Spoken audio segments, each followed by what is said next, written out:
Our favorite show, The View, had an interesting guest, and he destroyed Sunny Hostin on the show. Let's take a look at it together. Recently, you've been very outspoken about how Hunter Biden has benefited from nepotism. Yes. And you say, I wish my name was Hunter Biden. I could make millions off of my father's presidency. Yeah. And your father tweeted this. He said, your father encourages people to buy your book. I think that's benefiting from your dad's presidency, but not that my opinion matters, but let's talk about 2020, because you do talk about 2020 in your book. The show? No, 2020. He talks about 2020. Can I address Hunter Biden first? ABC plug. Listen, I get that I'm the son of a rich guy from New York. I understand that. My father has done a lot. You know, I've benefited from that as Hunter Biden has. The difference is we did that as a private company. When we got into international politics, the second my father won the presidency, he said, we will not do new foreign deals going forward. Hunter Biden utilized his father's vice presidency to magically end up on a board in Ukraine with a language he doesn't speak, on a business he knows nothing about, for $83,000 a month. If I did that... Well, what's he wrong about? Hunter Biden, the son of the American president, has repeatedly put the whole family in jeopardy. The scandalous contents of his laptop, dubious parties with escorts, accusations of corruption and foreign lobbying, as well as an outrageous love affair with his brother's wife. All of this is immediately in the spotlight and undoubtedly affects the reputation of the U.S. president. And I haven't heard any scandalous news about Trump's son. You guys would lose your minds, understandably, and you'd be right. Can I push back on that a little bit? So we stopped. Can I push back a little bit?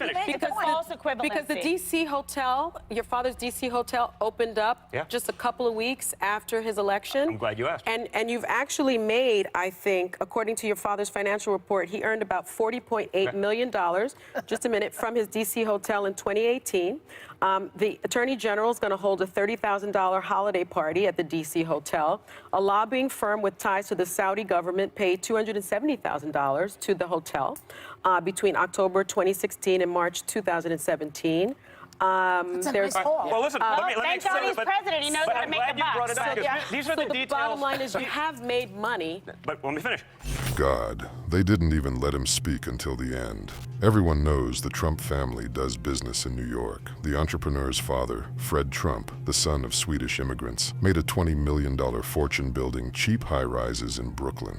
Early on, Trump followed the beaten path. Together with his father, they bought more than 1,000 flats in the bankrupt neighborhood of Cincinnati, Ohio, and with the support of the state, reconstructed them after a couple of years, making a good profit. And Trump himself switched from cockroaches to shiny skyscrapers. Trump's son simply followed in his footsteps. He did not steal money through other countries, but simply continued his father's business. These are the details that the media always neglects. Yes, we're in the hotel business. We have been for decades. That's not a secret. When we take money from a foreign entity, in D.C., most of it's foreign entities, right? The government-related foreign entities, when they come, we literally stroke a check back to the U.S. Treasury.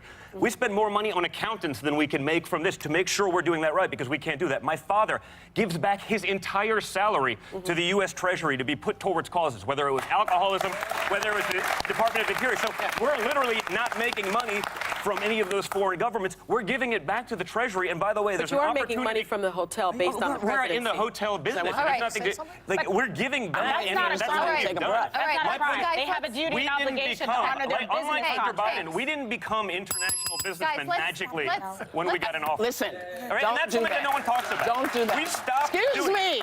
Oh, how he did them. You saw their faces. They didn't even have time to say a word before he gave them the facts. It's plain and simple, if you want to make sense of it.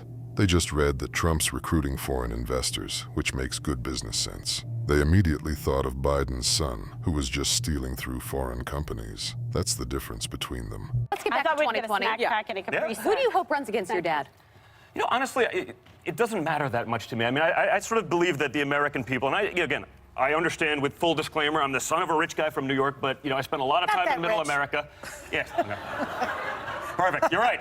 Man of the people. But I do spend a lot of time in Middle America. I spend a lot of time there. And honestly, people are happy. Yeah. They see the results. They see wages going up. You have no idea how many Democrats come up to me and say, Don, I wish they'd let him do his job. But Donald... And that's the problem. The Democratic Party has left the working class that they used to represent. People want Trump and will vote for him, not a brainless old man who is a laughingstock.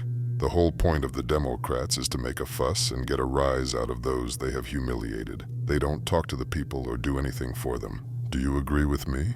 Write your opinion in the comments. And do not forget to watch other shocking news on the channel.